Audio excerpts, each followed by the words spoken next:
nainote mokiliko sepela nainote bomokili oyo ekobebisama lolendo na yango. Bien, j'ai reçu l'invitation du conseil spécial. Je suis venu répondre parce que j'estime que lorsque le président de la République considère que c'est le moment, comme moi je le souhaitais après ma comparution devant la Cour constitutionnelle, au cours de cette audience, j'avais demandé l'annulation des résultats parce que l'élection elle-même avait été juste un simulacre. Mais j'ai dit, puisque le président va être confirmé, qu'il va être de fait le président, et donc de droit aussi, parce qu'il aura cet arrêt de la Cour, il fallait qu'il convoquât déjà à cette époque, en janvier 2024, le peuple pour un pacte républicain, pour faire face à l'agression qui prend une autre forme. Nous sommes agressés par les mêmes États qui n'ont que le même objectif, prendre des ressources. Déjà en 1960, c'est la société minière ainsi que la fourmilière des Bakwanga qui ont provoqué les deux sécessions du Katanga et du Kasaï. Alors, c'est les États, la Belgique notamment.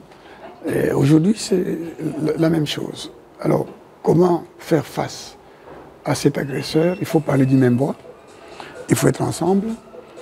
Et nous avons donc accepté de répondre en tant qu'ancien candidat président de la République en 2018 et en 2023.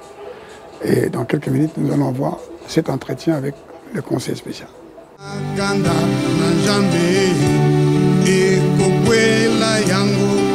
Beba oyo nyonso bazangi Yesu omo beli oyo ekojange sika wana kanda na Nzambe ekokwela yango. J'ai été invité à ma qualité d'ancien candidat président de la République en 2018 et en 2023. Et je suis président du parti politique Congo pour la justice, en sigle C'est Juste. Mais comme je l'ai dit, j'ai été reçu d'abord en ma qualité de candidat président de la République. Je ne suis pas venu seul comme vous pouvez le voir. J'ai répondu à cet appel du président de la République qui souhaite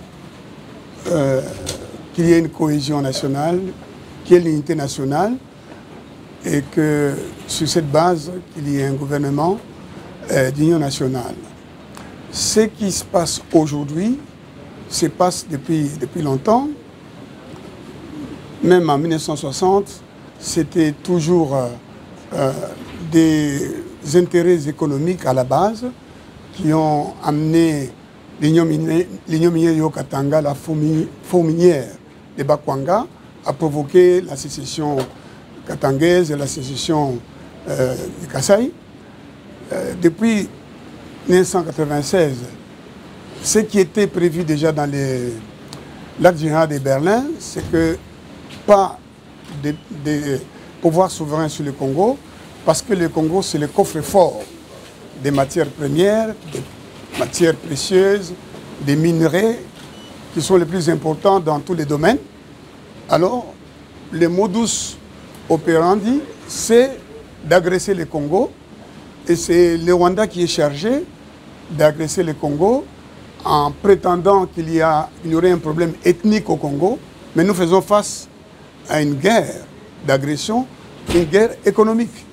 Et il y a des Congolais qui sont utilisés, que certains appellent des Congolais des services, qui sont périodiquement utilisés pour justifier l'agression. Ce qui s'est passé à Bunagana, que nous avons vu à Goma, à Bukavu, etc., c'est notre destin qui est en jeu. C'est notre pays, c'est nos vies, c'est notre avenir.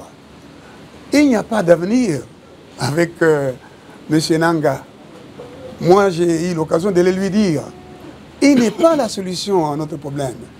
Et je ne suis pas d'accord avec le président Joseph Kabila. Comment il peut dire que les M23, ce sont des aspirations des Congolais? Quelles aspirations? Le pays est occupé, le pays est envahi, des Congolais sont massacrés depuis une trentaine d'années et plus récemment, et l'on nous parle d'aspiration. Aspiration à quoi?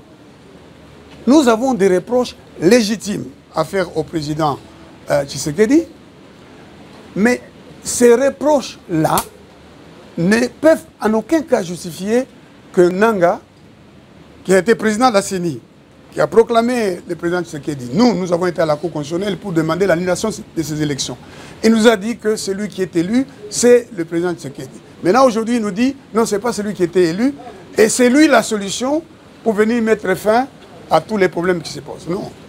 Nous avons proposé que le président de la République, à travers le conseil spécial, l'éminent professeur et collègue Eberand, nous avons dit qu'il faut régler les problèmes de l'armée, il faut régler les problèmes de la violation des droits de l'homme, il faut mettre fin aux arrestations arbitraires, à des détentions qui violent la Constitution et les lois de la République.